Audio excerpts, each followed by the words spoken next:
fighting for freedom through music. Major stars have shown that even mainstream pop music can be profoundly political.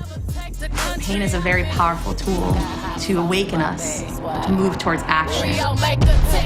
Beyoncé uses her fame to draw attention to social issues. I like the things that get you off your arse and get you involved. Throughout history, songs have been a vehicle for social change, inspiring rebels, pioneering thinkers, and those fighting for a brighter future. Music has always been a huge part of the struggle and cry for freedom. Music can be moving, emboldening, and comforting. You're trying to empower people. You're trying to say to people, yeah, we're going to do this. This is going to happen. You know, change is going to come. We all need freedom and peace in our lives, and music that expresses that will always touch our hearts. Always. What is the sound of freedom? Why is Girls Just Wanna Have Fun a freedom song? And how has music contributed to female empowerment? I do think music can carry messages to people and be a really strong source of power for people, and it always has been. So I do believe in the power of song. I can't keep quiet. No. Music also mobilizes people. It can help people to survive. Music is protest, liberation, hope. A song can become the statement of thousands of people. Won't you help to sing these songs of freedom? These songs of freedom.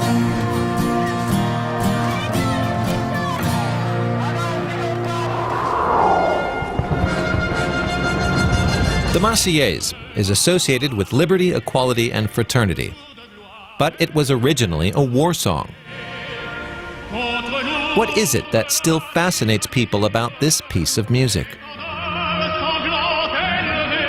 The French national anthem is such an extraordinary composition. It gives me goosebumps. The Marseillaise represents the values of the Enlightenment, which have been honored and revered for more than 200 years. In an age of global terrorism, the song is more relevant than ever. Following the murderous attack on the satirical magazine Charlie Hebdo, it helped to bring unity and reassurance to France.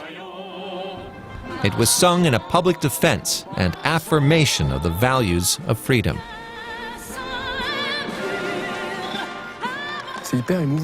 It's an incredibly moving experience to see how music and songs can really sweep a crowd away and create a sense of community. Joining forces to support a cause, it's a wonderful feeling. With music and the power that it has, you can hear something you can identify with, and you make that your own, and you make that into your song and your fight. Music has also played a role in the ongoing protests by the Yellow Vests in France. Songs of freedom have been used throughout history for a wide range of causes, a tradition that lives on today. This kind of resistance is a typically French trait. Taking to the streets to say enough is enough. It's no coincidence that the Marseillaise was born here. In 1789, the French people freed themselves from the monarchy with the storming of the Bastille, an event that laid the foundations for our understanding of modern democracy in the Western world. As the nobility elsewhere in Europe tried to challenge the revolution, army officer and poet Roger de Lille wrote the patriotic song La Marseillaise. It was a call to arms for the people of France. Soon the troops of the revolution were marching to the rhythm of the Marseillaise. That is war music in its root. That's something with you that's like, yeah, it gets you going, you know? It's different to hearing ABBA, Dancing Queen, where you just want to dance. It has a tempo of 120 beats per minute, similar to the speed of someone marching or to a fast human heartbeat. So the Marseillaise has an organic rhythm, and that's why it has such a positive feel to it. Allons enfants de la patrie, le jour de gloire. think we all have this desire to feel that we're part of something big, something important, and that something is good and the measure of all things.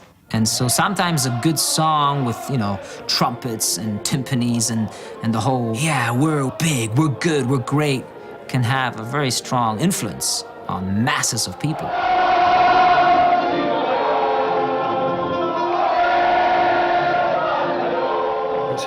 Everyone knows the song and most people sing it without realizing that some of the lyrics are kind of embarrassing today. Certaines paroles sont gênantes.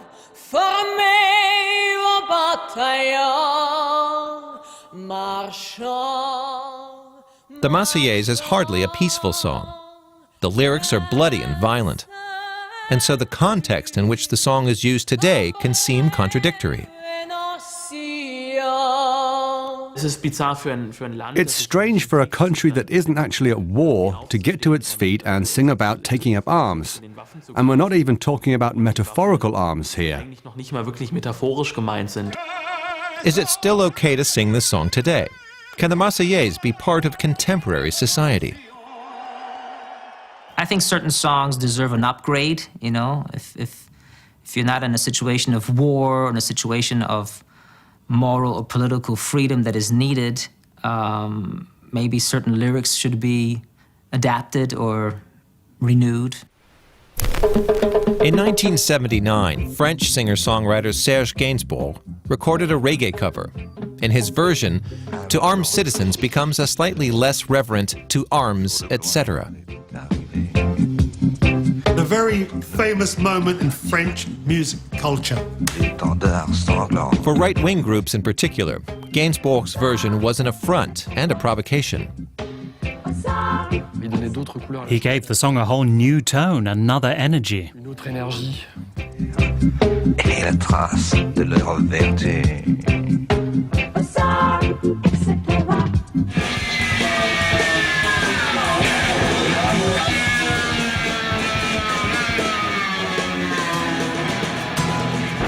The patriotic and historical nature of national anthems means they've often been used as political tools in the debate over national identity, especially during times of crisis.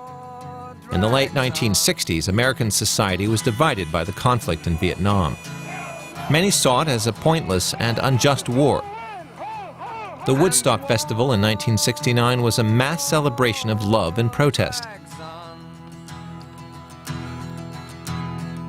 Jimi Hendrix stood before the crowds to perform the national anthem of his homeland.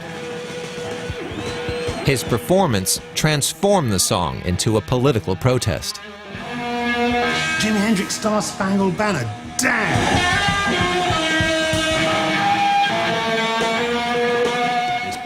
It was an incredibly powerful expression of rage. Suddenly he used his guitar to create the sound of falling bombs. Jimi Hendrix's guitar version of the national anthem was probably one of the most powerful non-verbal messages that were ever said in music. And he, as an American, was kind of saying, I'm not with this war, and this is how I hear the national anthem. To this day, there's an ongoing debate about which ideals and values are associated with the Star-Spangled Banner. In 2016, American footballer Colin Kaepernick refused to stand for the U.S. national anthem, in an act meant as a protest against racism and police violence in his country.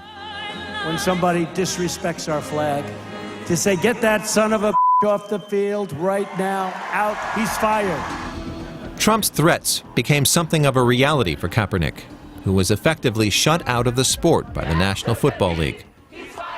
His symbolic kneel divided society, and he became an icon of protest. He's fired! Frustratingly, music doesn't have agency. It doesn't actually have the power to actually change things like a key unlocks a door. But what it does do, it has the ability to make you feel as if you're not alone. Whether pop culture is good or bad always has a lot to do with the concept of freedom. Does this YouTuber, rapper, singer or DJ stimulate my mind or not? If I just blindly follow them, that's bad pop culture. But if they have something that unsettles or bothers me and gets me thinking, so I have to use my brain and I develop intellectually, then that's good pop culture. Fire! Fire! Fire! Fire! I'm not bold, I'm bold.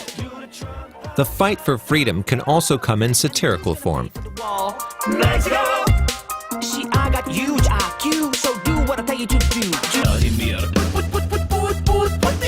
Controversial figures such as Trump, Putin, and Erdogan, and decisions like Brexit are all too inviting targets for pop culture. It was the greatest democratic turnout in British history. I do not scoff. And when the time came to speak, the British said, off.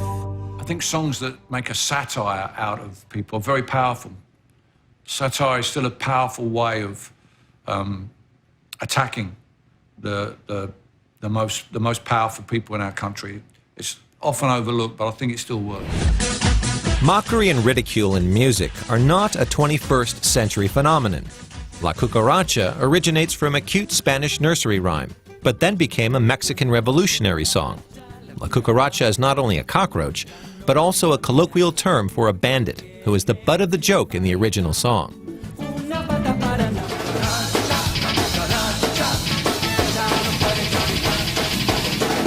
Music has also played a big role in the struggle of women for self-determination and equal rights. Feminist. A person who believes in the social, political, and economic equality of the sexes.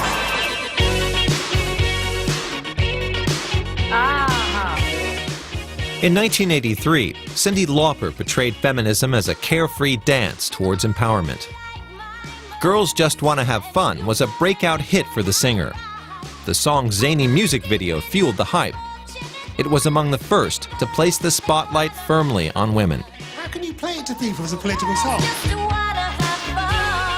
Female listeners in particular were quick to interpret the song as a message of liberation. It comes off as a pop song, but also it's a liberation of women allowing themselves to be more than just what everyone else wants them to be. Women were being given the chance to live their own lives and realize their true selves. Just want to have fun. Es ist einfach so, ey, so, guess what? We are humans too. It's a song that doesn't prescribe what feminism is. It allows you to connect your experience rather than a song that is prescriptive.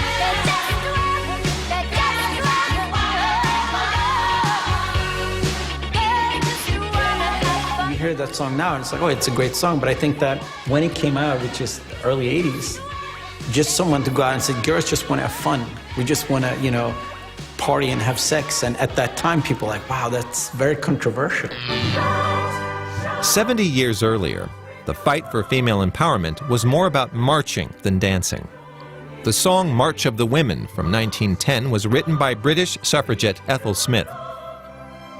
The activist used radical methods to fight for women's right to vote.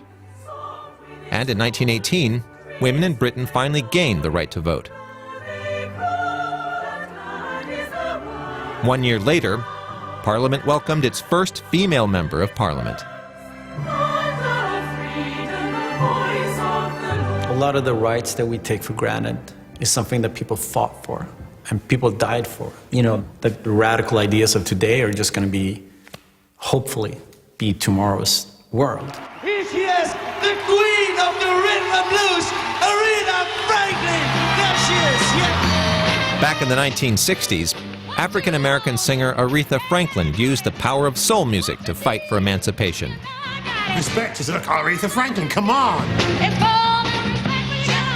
I used to bump Aretha Franklin in my car when I was in college and roll down the windows and sing that R-E-S-P-E-C-T, you know, just like really feeling my liberated self as a young woman. In 1967, many women were housewives, seen as an extension of their husbands, without their own needs and dreams. Aretha Franklin's Respect is such an important song because it kind of shows like, look, What's important to me is to be seen for who I am and not for a second-class being. Not someone or something you can just use and abuse and misuse and play around with. You have to respect me. Guess what? So is my money. I heard there was another version by Otis Redding, right? The song was written by Otis Redding, but the message he was conveying 2 years before Franklin's hit version was entirely different.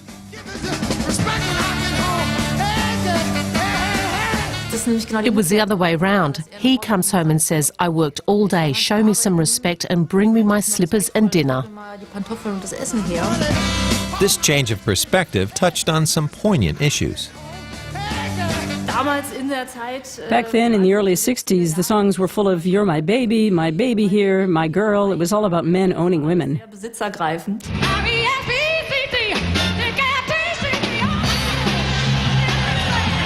Respect became an anthem of the women's liberation movement, especially among African American women. Aretha Franklin wasn't an activist as such, but she knew how to use her platform. Well, then it was kind of, as you say, a woman's anthem, a battle cry, a mantra. But everyone wants respect. Everyone needs respect, from the young to the very old, and in the middle, male, female. We all want respect. The 1960s saw more and more women putting themselves and the empowerment of women at the center of their art. Another prime example was 17-year-old Leslie Gore with You Don't Own Me, and British style icon Dusty Springfield proclaiming, I want to be a free girl. Helen Reddy's I Am Woman also became a key song of the feminist movement. West German singer Nico, with her dark and nonconformist demeanor, established a new image of women. In 9 to 5, Dolly Parton sung about unequal treatment in the workplace. Suzi Quatro was the first female bass player to become a major rock star. In the early 1970s, Patti Smith conquered yet another male bastion, punk. She crushed and cast aside practically every stereotype about how women should look and behave.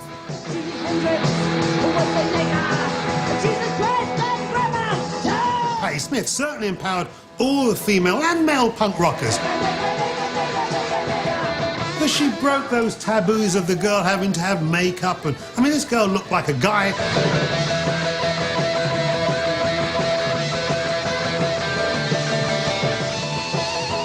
The rock sort of guitar player, or the rock god, it's been a role reserved for men for a very long time. And I think it's fantastic that women are just pushing us aside and taking that role and being like, you know, this is who we are now. Like, your old bullshit has to go, and I think it's great. In doing so, she became a huge influence and inspiration for generations of female musicians. Since the 90s, women have been increasingly claiming center stage in the upper echelons of pop. Today, they are the superstars, fighting for equal rights in their own unique way. Artists like Beyoncé have this attitude of, hey dude, sit down and listen. So powerful. It's cool.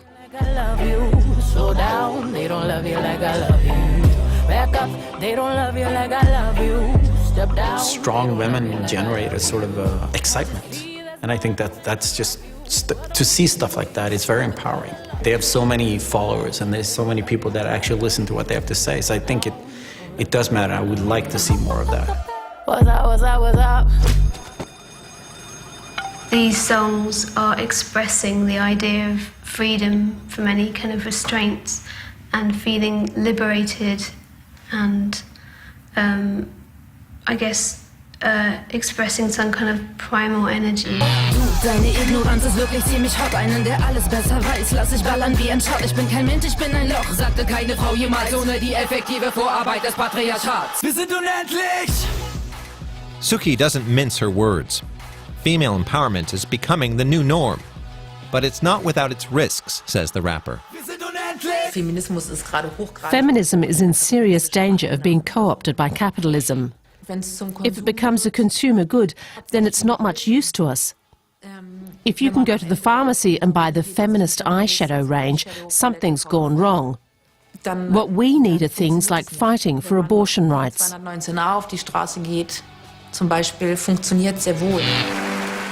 The current political situation isn't always aligned with pop music trends. And we will make America great again. Sexist comments by Donald Trump have also helped to fuel female protest. He dismissed as irrelevant an infamous recording of him making vulgar comments about women. Inappropriate words from 12 years ago. Locker room talk, whatever you want to call it. Trump plays down his misogynistic statements and the countless accusations of harassment.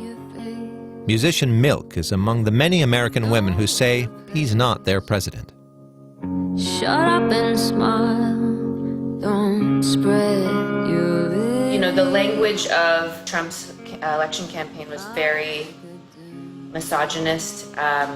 You know, talking about grabbing and all that, I felt was very disrespectful. So I felt like I needed to take a stand and say something. I can't keep quiet. I can't keep quiet. Milk's song Quiet gives women a voice. She performed it shortly before President Trump was sworn into office. A video of the flash mob went viral, and the song was sung by thousands of girls and women across the globe.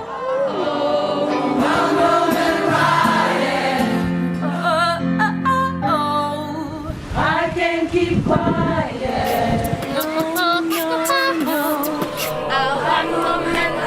It's this underground movement type of song because I don't think the institutions were able to digest such a message. Without the internet, people would not have heard Quiet and they wouldn't have been able to share the song in a 2-week span from the US to Ghana. I'm not going to change a mind or open a heart through my words. I'm going to change it through music. The internet and social media are also changing the opportunities that music offers in the struggle for freedom. But mass protest movements predate the online era, of course.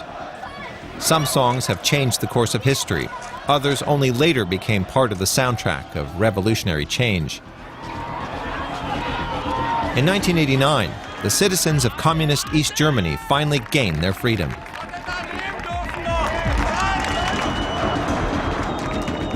Applications for private trips abroad may be submitted without preconditions, reasons for travel or family ties. Permits will be issued at short notice. When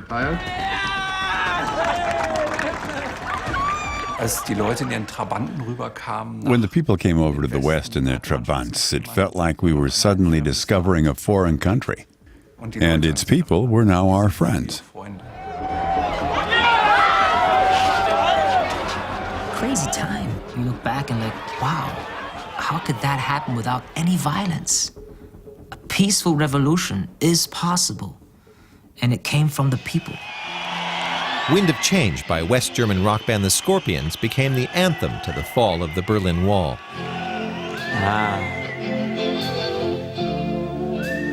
I almost think it's cool these days. It's hard to whistle into a mic. At the right time in the right place, a song like that can be liberating. Listening to the wind of change. It was a huge hit, you know, it was everywhere. When I think about it now, it's a fantastic song for a German band to write. I can almost see Klaus Meine walking through Gorky Park and just reflecting and thinking like something's in the air. I hear this wind which is bringing about a change, and then 3 or 4 months later, the wall in Berlin fell.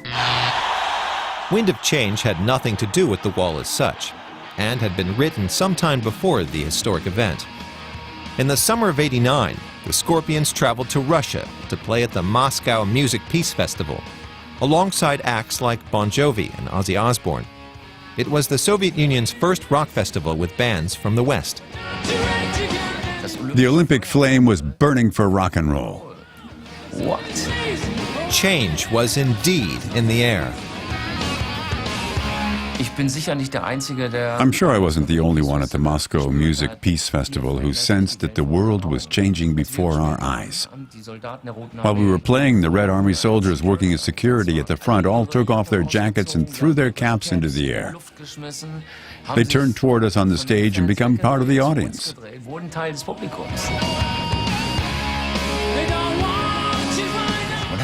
You could see it, and a lot of young people in Moscow told us too. The Cold War would soon be over.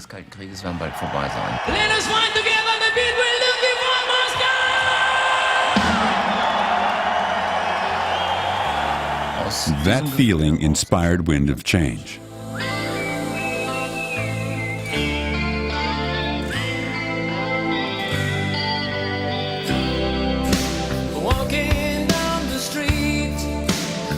Although Wind of Change was not released as a single until January '91, the song is now inextricably linked with the fall of the wall over a year earlier. The single arrived as the event was already receding into the history books. It was featured in documentaries about the fall of the wall, although it didn't even come out until around a year after that. The thing is, the Scorpions are an international band, but they come from Germany. So to fans in the US, the song has an authenticity about it.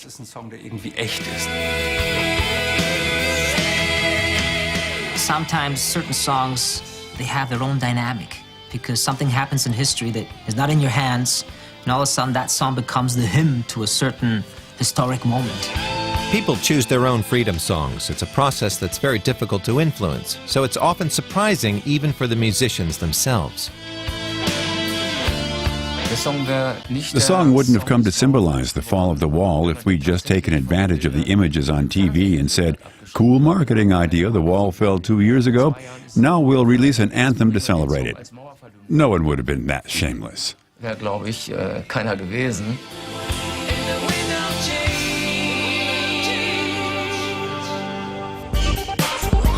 After the fall of the wall, the techno scene in reunified Berlin began to boom, and for many it became the soundtrack to a new life of freedom.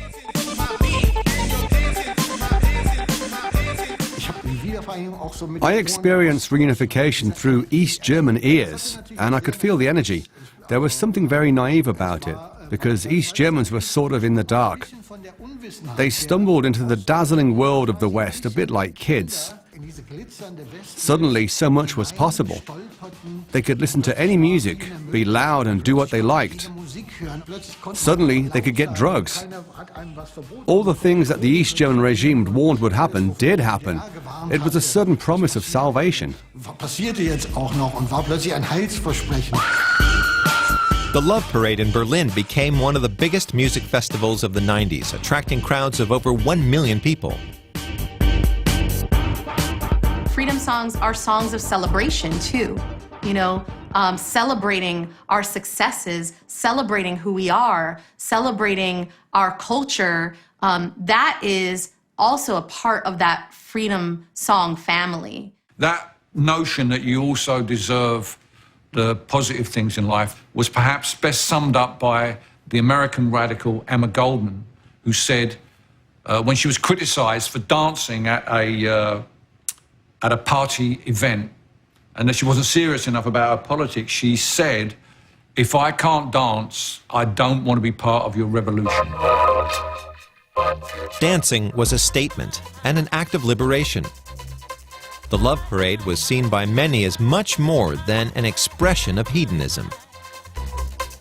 I think the Love Parade was the most political development in the history of music in Germany.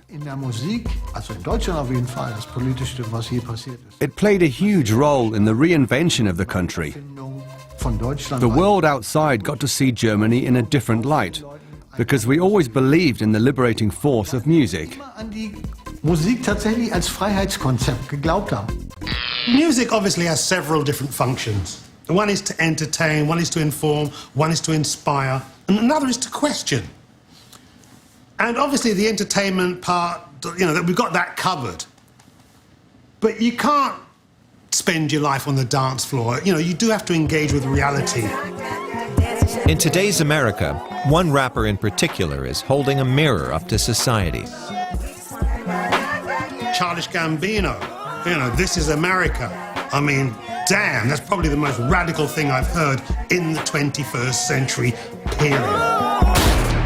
This is America. Don't catch you slipping now. Childish Gambino paints a dark picture of hate and extreme violence in America. This is America. We're talking about a whole different level of expression. It works on obvious multiple levels. You can watch his performance, which is all about this crazy entertainment, which kind of alludes to the fact that we're all distracted and want to be entertained. But if you forget about the foreground and look at what's going on in the background, oh my God, you know, it is Armageddon. In just 2 days, the video for This Is America amassed 30 million views. The rapper referenced racist attacks and the reality of life for people of color in the United States. This is America. His song triggered a huge public discussion. You're going to have to go out and face reality. Whenever people are suffering, pop music becomes more political because it often expresses what they're going through.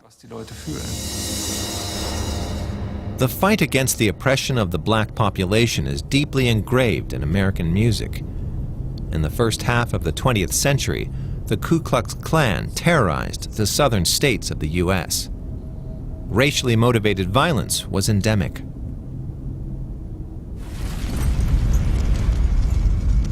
Lynchings of African Americans were part of everyday life. One young woman lamented this state of affairs with a deeply moving piece of music. Blood on the leaves and blood at the root. Back in the day when my great-great-great-great-grandparents were being lynched from trees and Billie Holiday was touring around the South, she unfortunately would see what she described as strange fruit, which were black people hanging by their necks, dead in trees. Black bodies swinging in the southern... At the end of the 1930s, the song Strange Fruit by jazz singer Billie Holiday was the first to openly deplore the lynch laws of America. Her impassioned protest sparked violent reactions. Billie Holiday first made the song known in the clubs of New York. Then she wanted to record it for her label, Columbia Records. But her producer, John Hammond, said it was too much and they couldn't do it. Then she went to another label, to Commodore Music, where her old friend Milton Glaser said, "Okay, let's record this." Sudden smell. Billie Holiday experienced racism firsthand on a daily basis.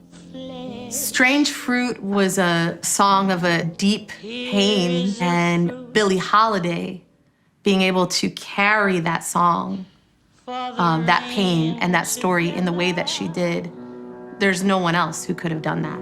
For the wind to suck. Her memoirs give you a glimpse into her turbulent life, drugs, prostitution, all kinds of humiliating experiences, because she went through everything you can imagine. Kierkegaard once wrote, "The mouth of an artist is molded in such a way that when they let out a cry of pain, it sounds like beautiful music." That's Billie Holiday.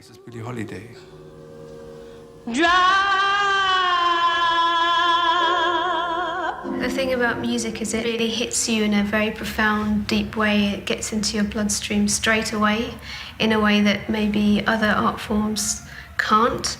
And its ability to communicate means that I do think it can carry messages to people and be a really strong source of power for people. By the early 1960s, the civil rights movement had emerged to fight discrimination against African Americans. I have a dream that one day this nation will rise up and live out the true meaning of its creed. Also at the historic March on Washington in 1963, Joan Baez performed a song that united people in protest. We Shall Overcome was originally a gospel song. It combined a simple melody with an appeal for a peaceful future. The music from the struggle doesn't always have to be hard or sad or angry. It can sometimes be enlifting. You're trying to empower people. You're trying to say to people, yeah, we're going to do this. This is going to happen. You know, change is going to come. It's a spirit of unification. It's about that we, to acknowledge that we're not alone in this, in our pain, in our anger, and in our resistance. But the spirit of "we shall overcome" quickly became a distant memory. The 1960s continued to see racially motivated murders and brutal police action. In the song "Mississippi Goddamn," Nina Simone was explicit in her condemnation of this reality. Other musicians also stood up for the African-American struggle for freedom. So you sing from anger? No, I sing from intelligence. I sing from letting them know that I know who they are and what they have done to my people around the world. That's not anger. Anger has its place. Anger has fire, and fire moves things.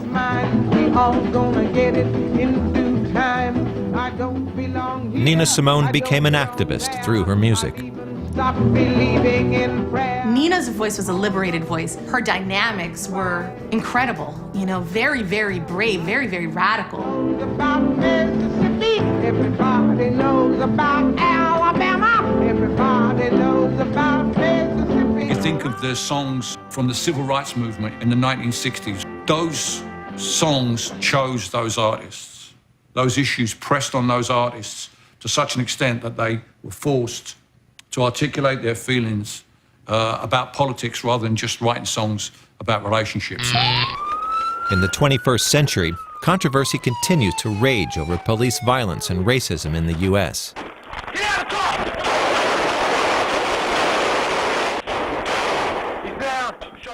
New protests broke out across the country following a series of police killings of innocent young African-American men. Please don't shoot me down. You kill us, we shut your businesses down. You kill us, we kill your economy. One of the beautiful things about pain is that it awakens us. You know, pain is a very powerful tool to awaken us, to move towards action. The Black Lives Matter movement was born. A range of music stars have also addressed the issue in their material. Janelle Monáe came out with a song called "What the Hell You Talking About?" As musicians in the mainstream, to speak about police violence is a very radical thing to do. Maya Ho! Say your name! Maya Ho! Say your name! Maya Ho! It was heavy. When you sound as our weapon, you know, to remain silent is the enemy. The song lists the names of those who have been killed, a litany of police violence. For me, the challenge has always been like, how do you take all these ideas that you have, and then how do you put them in another room, and how do you talk to people about political ideas that maybe they're not used to it, or maybe they don't agree with you, and like, how do you go on stage and sort of communicate that with people? Y'all haters corny with that. Even mainstream pop can be political, as illustrated by superstar Beyoncé. Beyoncé isn't really a civil rights activist or a protest singer. Beyoncé is an entertainer. But the codes she uses convey a message that goes beyond that. The imagery of her videos speaks primarily to the African American community and is subtle enough not to put off less politically minded fans. Always stay gracious. Beyoncé also makes statements with the outfits she chooses. Her dancers' costumes are a reference to the Black Panther movement of the 1960s and 70s. If you think Beyoncé at the Super Bowl, using that opportunity to be at the absolute focus of American culture at that moment, at halftime in the Super Bowl, and she makes a statement about Black Lives Matter. They're not dangerous enough for me. I'm old school. You know, when I kind of, although I said I like the poetry, I also like the action as well. I like the things that get you off your ass and get you involved. We gonna be all right. Hey, we gonna be Protests on the street turned this song into an anthem. Kendrick Lamar's All Right. If you're looking for someone who communicates with words, who depicts the complexity of life for African Americans in the U.S., then that's Kendrick Lamar.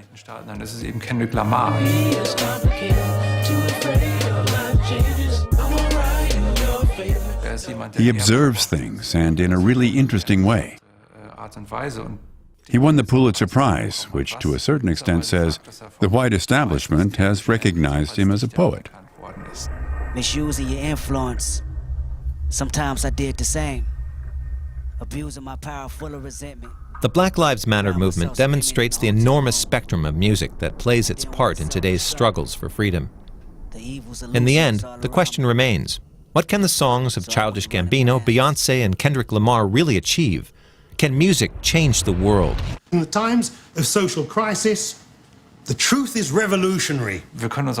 We can't count on pop musicians to save the world for us because it won't happen. But we can use pop music to help save the world. I'm here because of music, and I have friends that are lawyers and human rights activists, and because of music. So I do think the music in itself changes things, and it changes people's trajectory in life. Music has always accompanied great historical changes. Sometimes it can even change the course of history, because music is a mobilizing force. More than that, it can articulate our aspirations and be the soundtrack to our individual freedom. Music has always gone hand in hand with the struggle for hope, justice, and peace.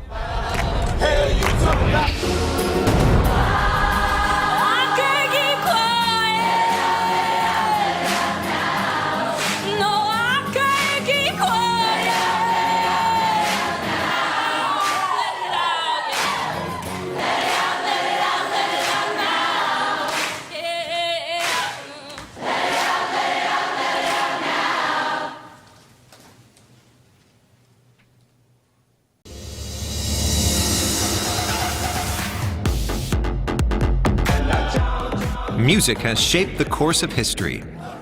Songs can be vehicles for social change and have inspired rebels, pioneering thinkers, and freedom fighters. From Bella Ciao to the Gedanken in frei, the old freedom songs are still played today, and new versions of classics are re-recorded. I think that music can help give people courage, help remind people that they're not alone.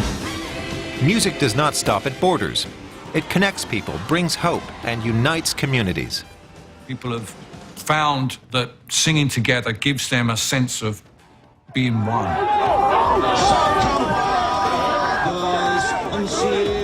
And that solidarity of song, I think, is the most powerful tool that we as artists have.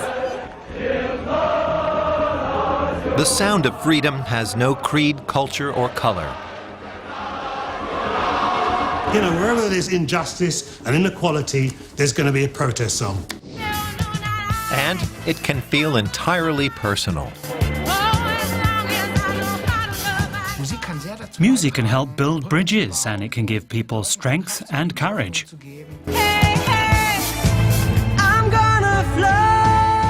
Music has an ability to convey a message because there's a physical, vibrational quality to the way that message is being received. So won't you help to sing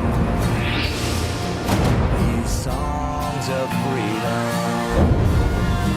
these songs of freedom. The right music at the right time can change the course of history. Una mattina mi sono svegliato.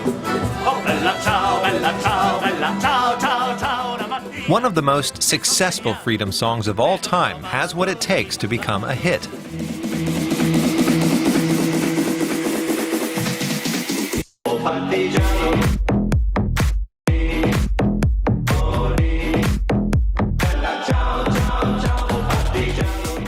Who covered that song? I don't know who came up with that, but it was a smash hit. I know it pretty much off by heart. It's a classic. It's the anti-fascist song. Bella ciao, bella ciao, bella ciao. Bella ciao are two relatively easy words. And maybe that helped the song become a hit outside of Italy.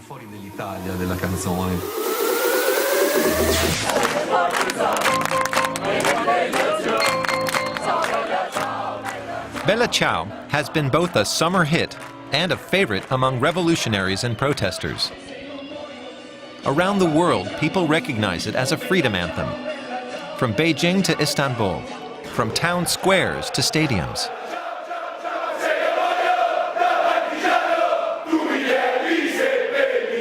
You know, the marching version, Bella Ciao, Ciao, Ciao, you know.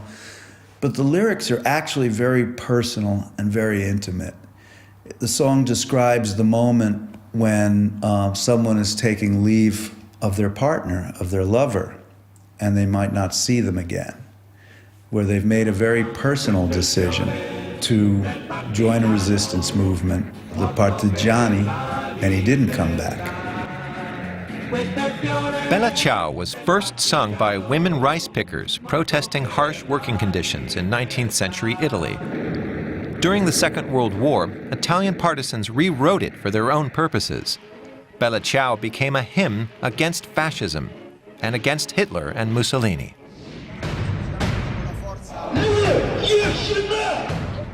Today, populism is once again on the rise. Musicians are using songs to respond in a variety of ways. It just can't be that the madness that is nationalism or fascism has started growing again in certain sick minds. Zwischen Schwarz-Rot-Gold und Schwarz-Weiß-Rot ein starkes Volk bringt stark viel Tod, NS-Genozid, Industrie, BRD, Abschiebeknäste. Rapper and feminist Suki has also chosen to take a firm stand against the far right in her lyrics. The fact that we had this dominant centre with their misguided tolerance of right-wing structures, the argument that democracies have to withstand that, that's led to the problems we're now facing. Es geht Macht und Härte, andere abzuwerten, 88 Mal zu folgen und den Hass zu nähern.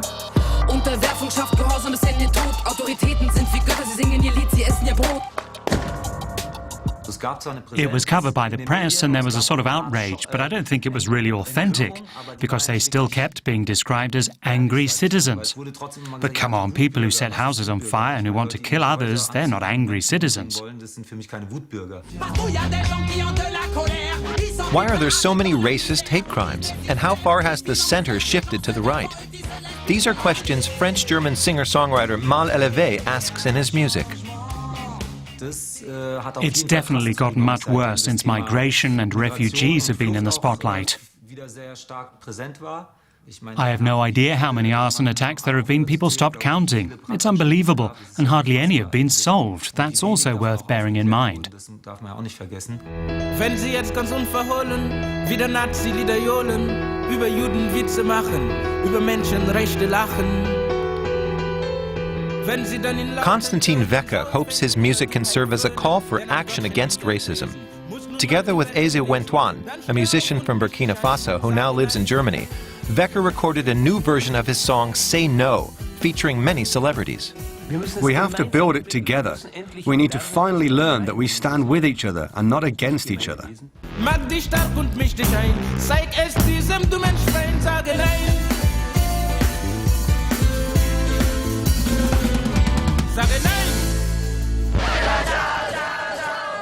The old anti-fascist song has also managed to stay current. The Modena City Ramblers recorded their hit version of Bella Ciao in the 90s.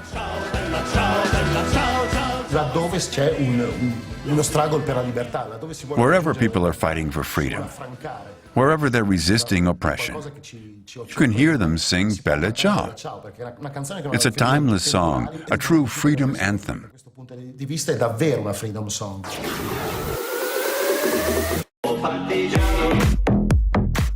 In 2018, multiple cover versions of Bella Ciao hit the charts. The catchy song was sung across generations. But the commercial success didn't please everyone.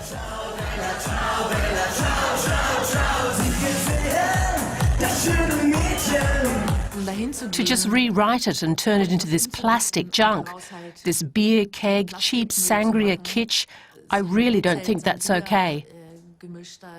I find it painful. Das finde ich schon echt unanständig. So, das tut mir weh. Lass uns leben, lass uns leben. Bella ciao, bella ciao, bella ciao. Is it wrong to turn an anti-fascist battle song into a commercial summer hit? If the message is gone, if I just sing Bella Ciao and rhyme it with whatever, then it can really mean anything.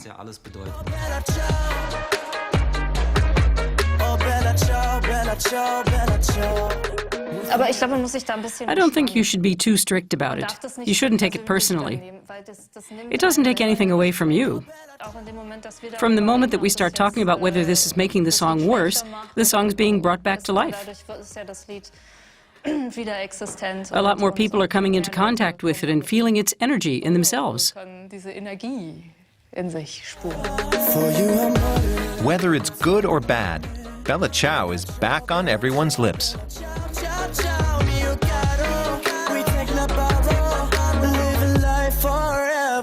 Oh, Partigiano, please take me with you. American jazz guitarist Mark Ribot's interpretation is very different. It's closer to the original meaning of the song.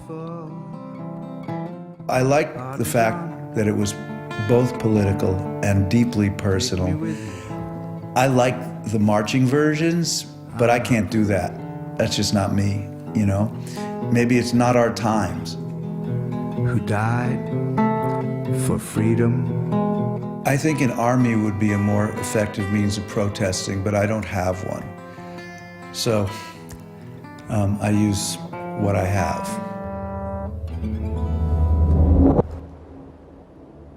The sounds of freedom can carry very different messages. Freedom song sort of says it all in itself. It's just something that would create that feeling in you of freedom, rebellion, joy, non-conformity. And then there are those songs that don't explicitly speak of freedom in their lyrics, but where the music and the message serve to free people, where pop culture was liberating. I will survive. Let's hear it for the glorious, God-given Miss Gloria Gaynor. At first I was afraid, I was petrified. Kept thinking I could never live without you by my side. But then I spent so many nights thinking how you did me wrong. And I grew strong. Freedom songs can have strong political messages, or they can reach people on a personal level. I love those things like that, which make you go, wow. That song is obviously glorious, because it's one of those iconic empowerment songs. Empowerment songs.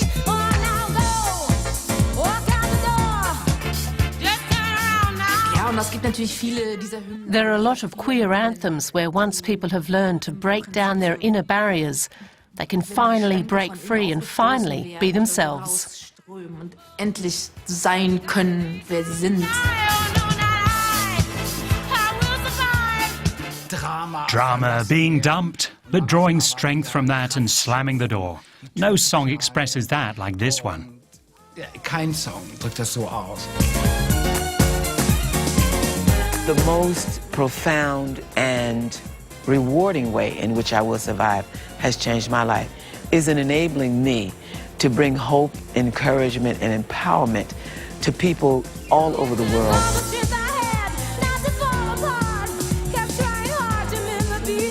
When Gloria Gaynor recorded the song in the end of the 1970s, she had no idea that it would one day become an LGBTQ anthem. Gloria Gaynor's I Will Survive is a great example of a song having political content without bumming you out. It understands that you need a groove. It understands that it has to be ultimately optimistic. And it also has that timeless quality. It's not locked into any period. In the late 1960s, the first gay nightclubs in New York were legalized. Disco music proved the perfect soundtrack.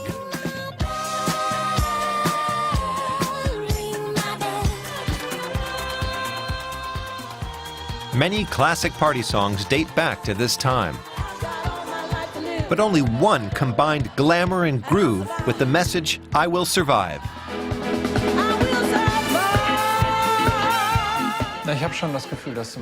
I do feel that the rise of AIDS had a big effect. It was a real threat, and especially in gay circles, people felt they were exposed to a constant danger. So it was a kind of survival song.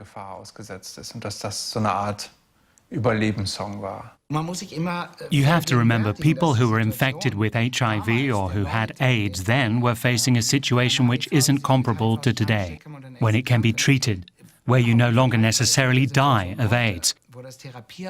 At that time, it was a death sentence. There was real fear. Nobody knew exactly how it was transmitted. And people were ostracized socially.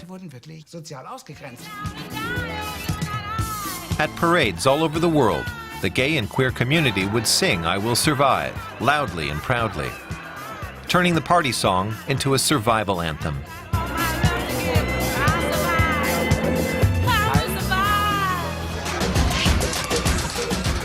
Even today, Christopher Street Day is not only a celebration of sexual diversity. The parade also commemorates a historic moment in 1969 in Manhattan, when LGBTQ patrons in the Stonewall Inn on Christopher Street decided to fight back during a police raid. The ensuing riots marked a turning point.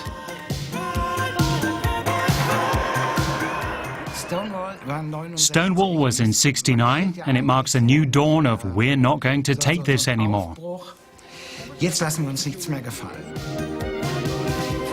Many LGBTQ people happened to be in New York during the Stonewall riots. They had come for Judy Garland's funeral.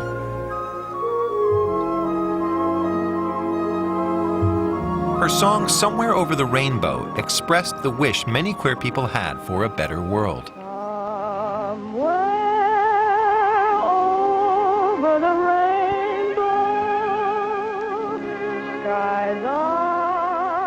I suppose it's the combination of a song that's got a kind of a darkness and hope. I think that probably sums up a freedom song, that you're expressing the pain and suffering, but you're also opening the window and saying, look out here, that that there, feel that you can be strong enough to believe that things are going to get better.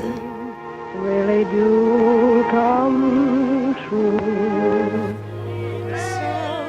The rainbow of Garland's song became the symbol of the LGBTQ pride movement. And Judy Garland, one of its first icons.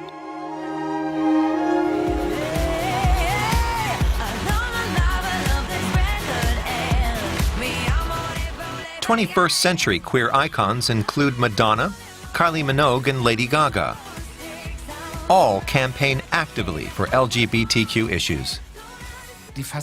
Gay men are so fascinated by divas because inside every proper gay man lives a drag queen. At least I think so.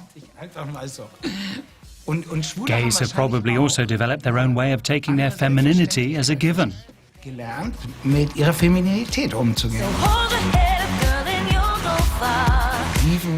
Divas cry behind big sunglasses or in a taxi, or they're up on stage being applauded. There's glamour and sparkle. And always that touch of fantasy.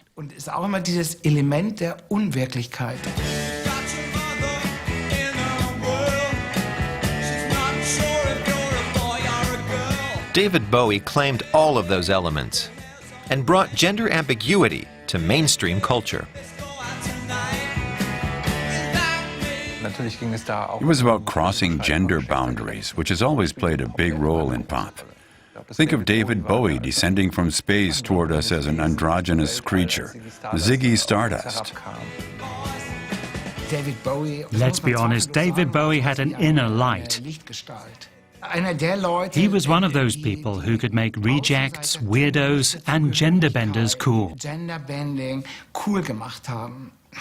He was almost a messiah. One gender-bending star of the 21st century is Thomas Neuwirth, who performs as drag queen Conchita Wurst. For me, a perfect world would be where we don't have to talk about sexual orientation, the color of your skin, your religious beliefs. She presented her dream center stage at the Eurovision Song Contest in 2014 and won. Her luminescent look with that video in the background, how great was that?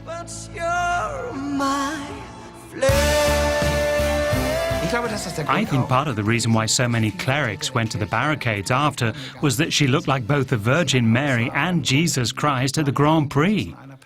That's a feat in itself. How can it be that we have only 2 genders but 15 different cell phone tariffs? Gender identity is surely more important.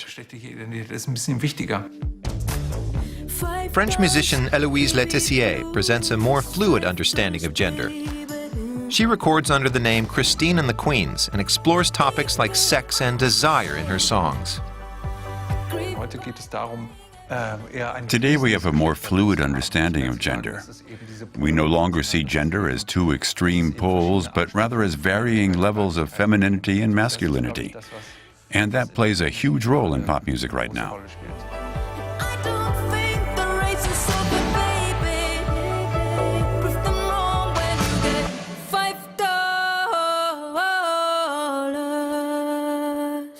The more that I thought about it, the less I understood what it actually was, what it really means to be a woman or a man, and everyone has a right to have their own individuality, and I don't see why gender should be any different. British musician Anna Calvi has also freed herself from gender conventions. I was a man and opened my body.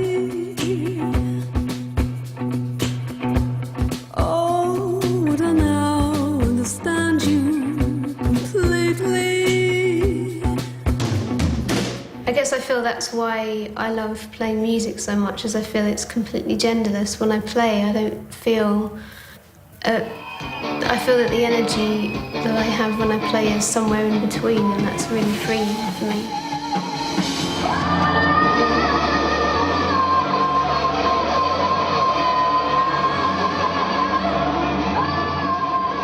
I mean, I think that obviously the personal is political, so for me, I'm talking about it in a sense of how I feel about it and how it makes me see the world, rather than general statements. That's my job as an artist, to see it through the prism of my eyes. Even humble folk songs can have the power to become global freedom anthems.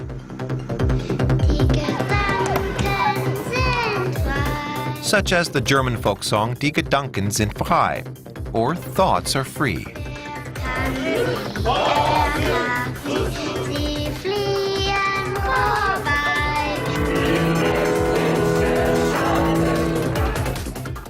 But in the age of the NSA, are thoughts really as free as we think?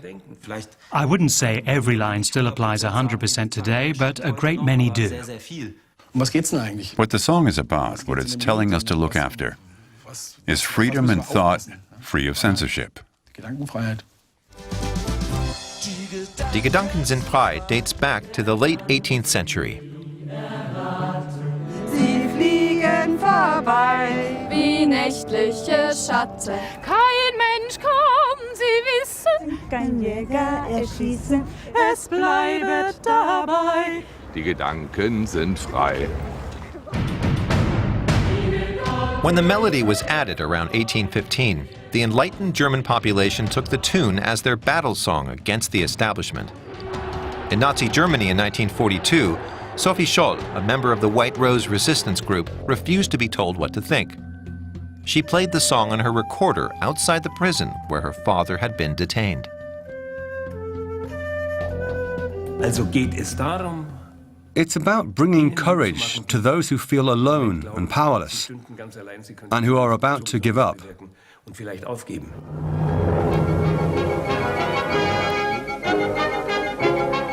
During the Soviet blockade in 1948, over 3,000 Berliners sang the song together.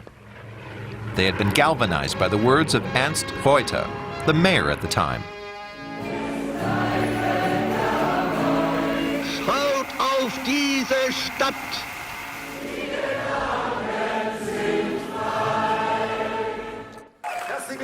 German songwriter Konstantin Wecker set his own version of the lyrics to the classic melody. Die Gedanken sind frei, so frei wie die Presse. Und denkst du, dass es anders sei, dann gibt's auf die Fresse. That's the purpose of art. Art isn't for pushing people toward one political party or another. Art has to touch our souls. It needs to resonate in our hearts and remind us of our humanity. That's always been the essence of poetry and art. Das ist immer schon das Wesen der Poesie und der Kunst gewesen. Monsanto und Banken und den Öllieferanten, den Algorithmen von Google. Besser gib dir die Kugel, dann ist alles vorbei.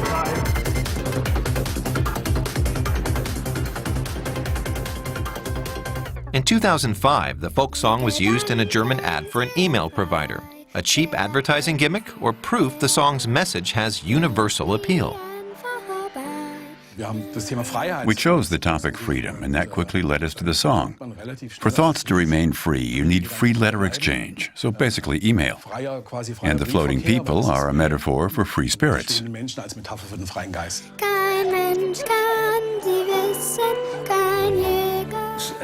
It's a sellout. The ad industry has no scruples. They take whatever they want. Sure, thoughts are free on the internet. I guess you could see it like that. Another question is, are thoughts free or are people free?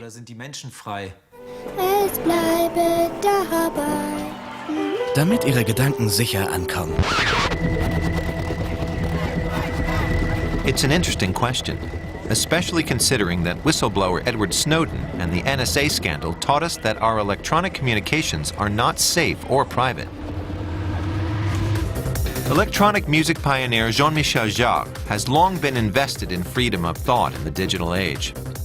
Together with Edward Snowden, he recorded the song Exit.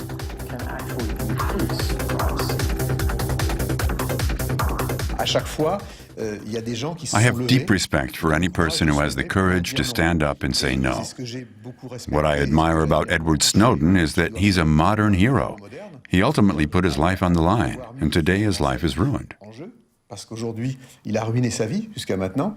think, saying that you don't care about the right to privacy because you have nothing to hide is no different than saying you don't care about freedom of speech because you have nothing to say. It's a deeply anti-social principle because rights are not just individual, they're collective. He was the first one that led the way to companies like Facebook, apologizing for leaking people's personal data.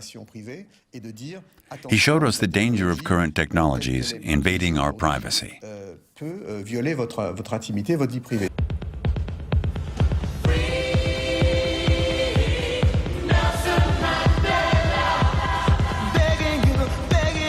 There are also songs that make very specific political demands. Artists from around the world showed solidarity with South African freedom fighter Nelson Mandela. He had been imprisoned by the apartheid regime since the 1960s.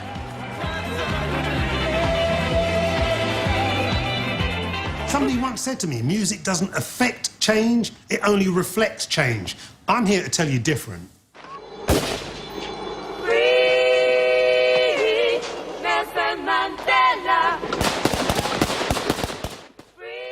When the song Free Nelson Mandela was released by British band The Special AKA, Mandela had already been incarcerated for over 20 years. The song sought to bring global attention to his plight and to put South Africa in the spotlight.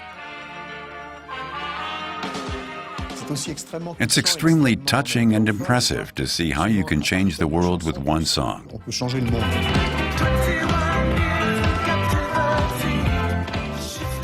The song stormed the charts. Millions of people heard its political demands, and the world's understanding of the apartheid regime shifted.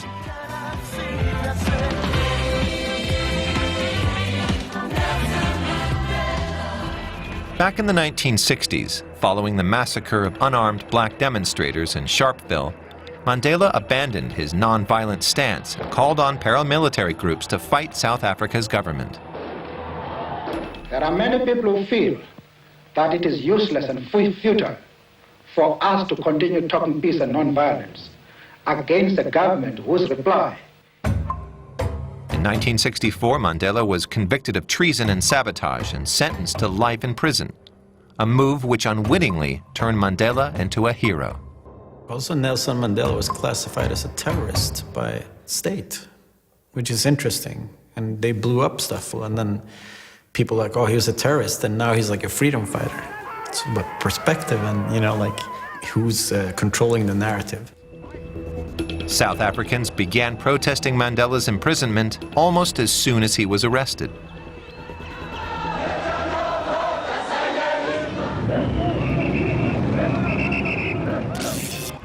Later, when people in Western countries became aware of the injustices inflicted by South Africa's government, they also took to the streets. They demanded Mandela's release. Young people and many musicians were invested in the anti-apartheid movement, especially in the UK.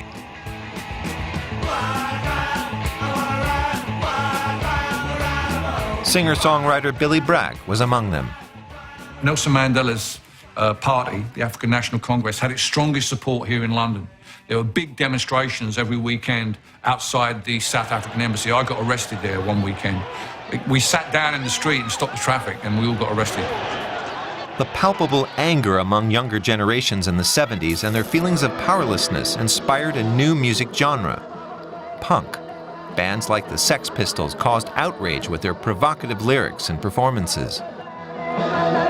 You know, it's interesting that when people talk about the Sex Pistols, they say the Sex Pistols would make you want to smash your head against the wall, but the Clash would give you a reason.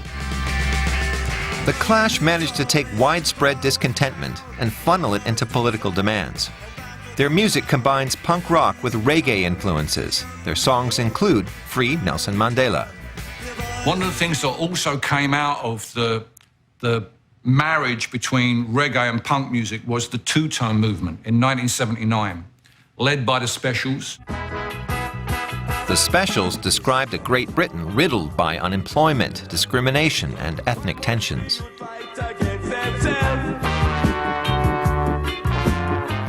This was black kids and white kids in the same band, playing a kind of spiky version of ska music from West Indian culture. The black and white album cover was intended to signify the collaboration between white and black musicians.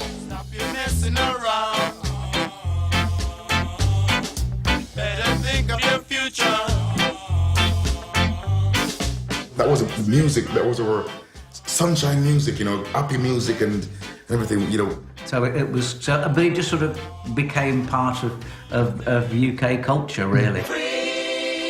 Keyboard player Jerry Dahmers was the driving force within the Special AKA. After attending an anti-apartheid concert, he decided they should write a song about Nelson Mandela. When Jerry did Free Nelson Mandela, you know, a lot of people probably didn't know who Nelson Mandela was. So the songs, I'm getting a song out that did talk about this guy who was in prison for 21 years.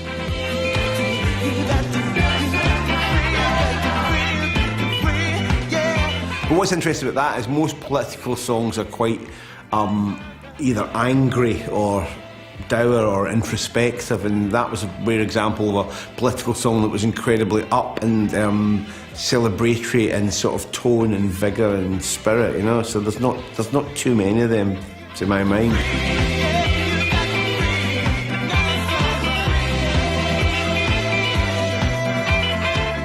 But you can't spend your life on the dance floor. You know, you do have to engage with reality.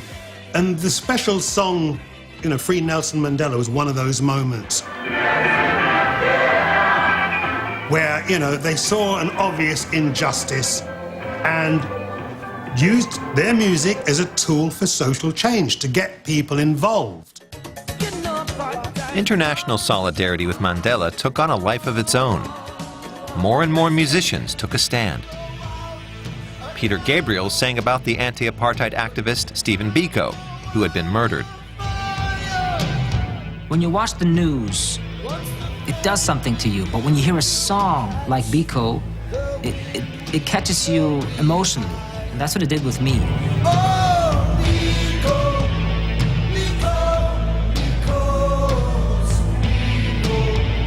That's definitely, you know, like a part of that whole 80s rock against racism, sort of like, there's so many bands in the UK at that time that were super political. Over in South Africa, musicians such as Johnny Clegg were also beginning to use their music to protest.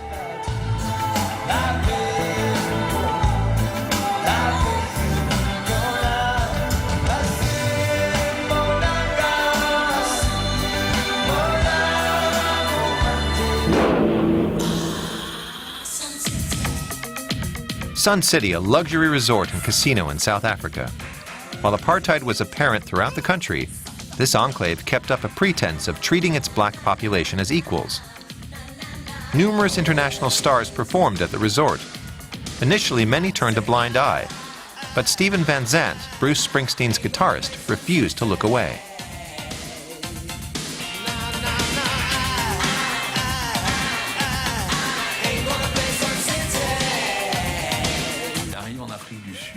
He arrived in South Africa and discovered Sun City, which was this incredible hotspot of debauchery.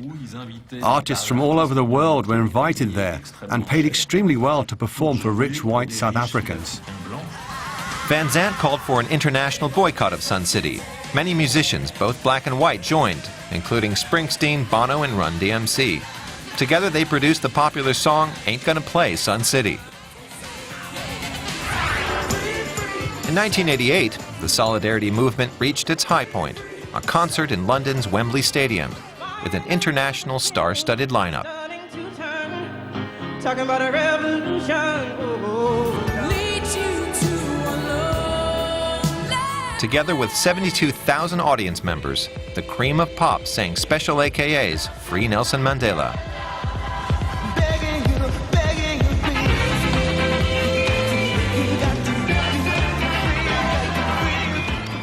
20 months after the concert, Mandela was finally released after 27 years in prison.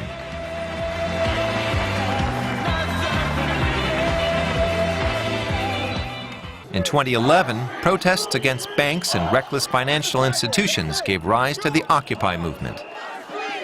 Here too, an old classic took on a new role, the Internationale. The song has long been a hymn of working class movements and protests against capitalism. Billy Bragg was there as well. The struggle carries on. The Internationale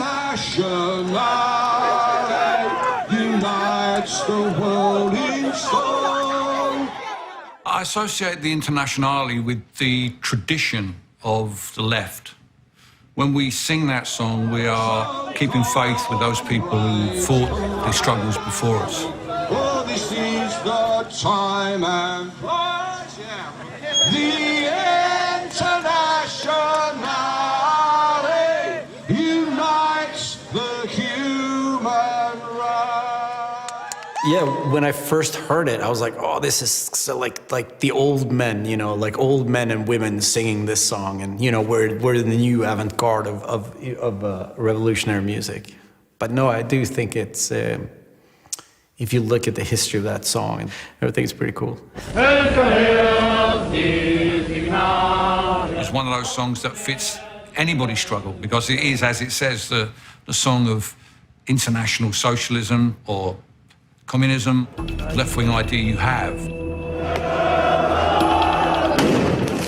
The birthplace of the Internationale is Paris, site of the recent Yellow Vests protests. Some 150 years ago, the poet Eugen Potier wrote Internationale for the 1871 worker uprising. That rebellion was suppressed, but the song lives on.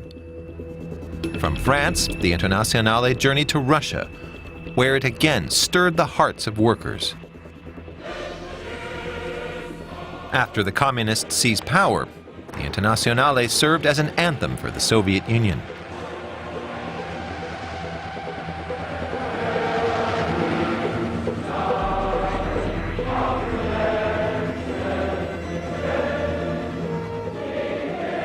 It was also played at official ceremonies in other Soviet republics. It was a song of oppression, of suppression. It was forced on people, but that's not how it works. It's how national anthems work, but movement anthems, songs that move people, don't work like that. In Western Europe, the Internationale carried different meaning. Here it was not played by governments, but by protesting workers and students. I think that music serves a huge role in making our lives better and giving us energy to struggle. So I do think the music is important.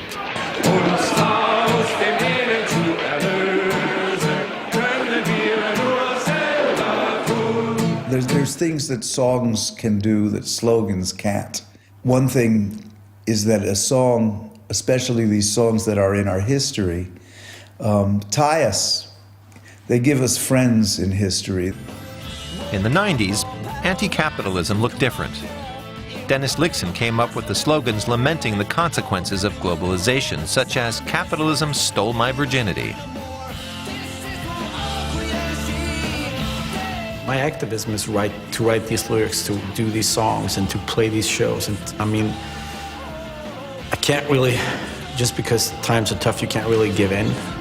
So I just keep on doing this until I have a heart attack on stage.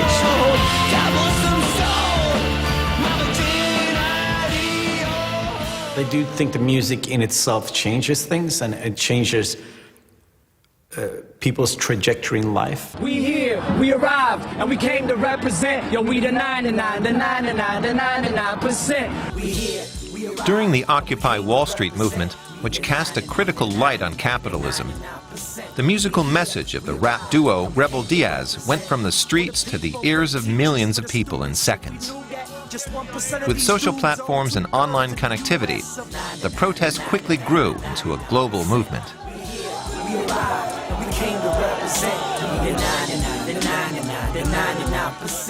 Organizing with the people, organizing with the streets, because you understand with Wall Street we got beef. There is young people that have alternative values. They don't want to be on MTV, they don't want to walk on a red carpet. And the minute you have new values, the world's a really exciting place.